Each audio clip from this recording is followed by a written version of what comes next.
ଗୌରୀଗଣ୍ଡାରେ କାମ କରୁଛି, ଖଣ୍ଡଗିରିରେ କାମ କରିବା ଗୋଟେ ନିଆରା। ଏଠି 6 ରାତି ଆମ ପାର୍ଟି, ଏଠି ସେଇ ଗୋଟିଏ ନାଟକ, ଆଜିକି 3 ରାତି। ବହୁତ ଭଲ ଲାଗୁଛି।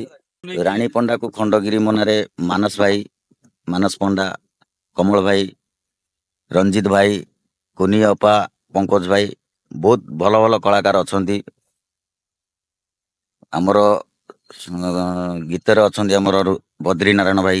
ବହୁତ ବଢିଆ ନାଟକ, ବହୁତ ବଢିଆ। ଆସନ୍ତୁ ଦେଖନ୍ତୁ, ବାର ବାର ଖେଳୁଛି ସେଇ ଗୋଟିଏ ନାଟକ, ଆଜିକି ତୃତୀୟ ରାତ୍ରି। ଆମ ଚାକିରି ସେଇଆ, ଆମେ ଦିନରେ ଗପିବୁ, ସେ ରାତିରେ ଗପିବେ। ମୋ ଚାକିରି ହଉଛି ସେଇଆ। ଇଏ ହଉଛି ଫାଷ୍ଟ ପାର୍ଟି, ମୁଁ ଗାଁରେ ଲୋକାଲିରେ ଚଲେଇଥିଲି। ଏଇଟା ଫାଷ୍ଟ ପାର୍ଟି ଗୌରୀ।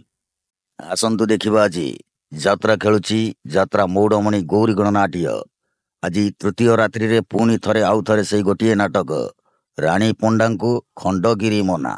ରାଣୀ ପଣ୍ଡାକୁ ଖଣ୍ଡଗିରି ମନା। ତିନିଟି ନାଟକ ହୋଇଥାଏ, ତା ଭିତରେ କିଏ କୋଉ ଅଭିନୟ କରୁଛନ୍ତି, କିଏ କୋଉ ନାଟକର ବହି ଆପଣ ବି ଘୋଷିବାକୁ ପଡିଥାଏ?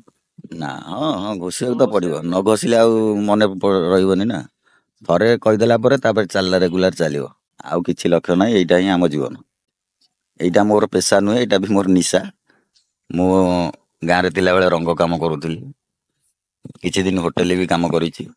ଏବେ ଏଇ ଗୌରୀରେ ଯୋଗଦାନ କରିଛି, ବେଶୀ ଦିନ ନୁହେଁ, 5 ଦିନ ହେଲା।